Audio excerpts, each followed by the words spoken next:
James. She was murdered on the 8th of May in Kailicha.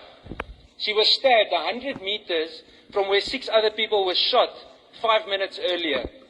No one followed up that case. We did, because her sister asked us to help. Do you know where we found the suspect? In the Eastern Cape. We brought him back. He is now being detained in Kailicha. We do that because we care for the community. We patrol for them. We give them training.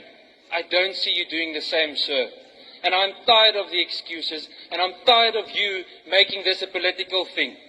None of these people tonight, when they see their neighbors being slaughtered on the streets, worry about your nonsense comments about the Constitution and about devolution. They worry about surviving, sir.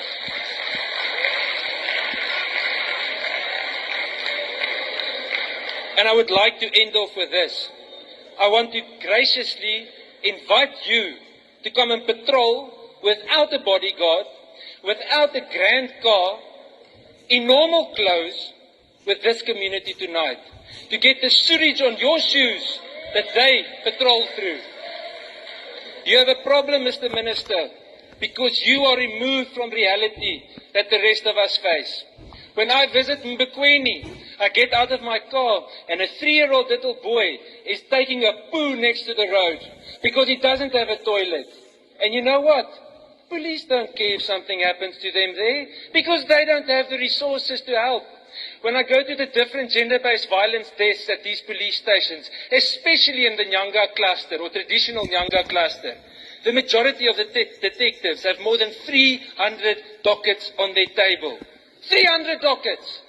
How do you think you can do an investigation with 300 dockets? It's impossible.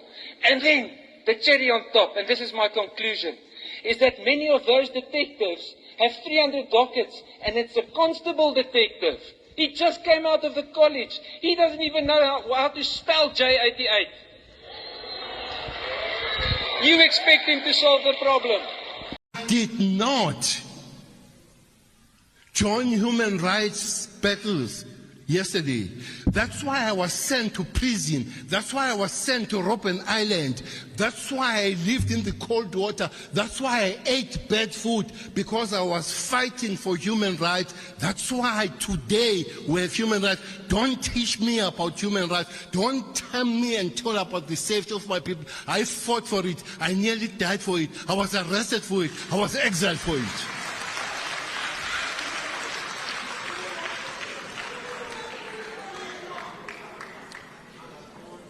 Don't provoke me. Don't talk things that you have studied and you have heard, you have been told about. I've lived this life. I've lived the life of being African. I've lived the life when my mother was called a kitchen girl, when my father was called a garden boy. I've lived that life. And I'm not going to take any nonsense of somebody who regards me as a garden boy today, because you regard me as a garden boy. You come here, shut up! Shut up! Shut up! I sat here, I listened to you.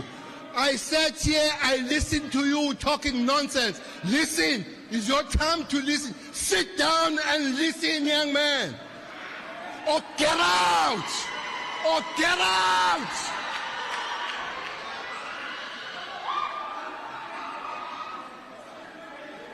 Get out!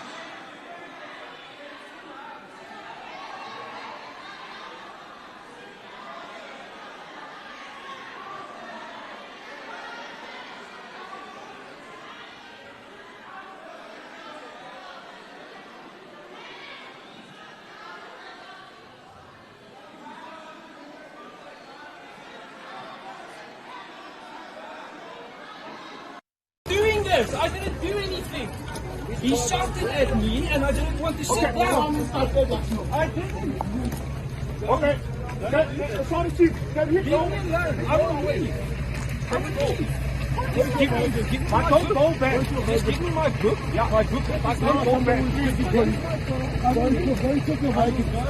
Yeah, please. Oh God. But that is uncalled for. Yeah. That is not fine. You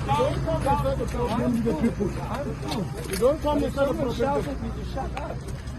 You did the same way, no man. No. Don't do that. You're going to go. I want my book. When I get my book, I will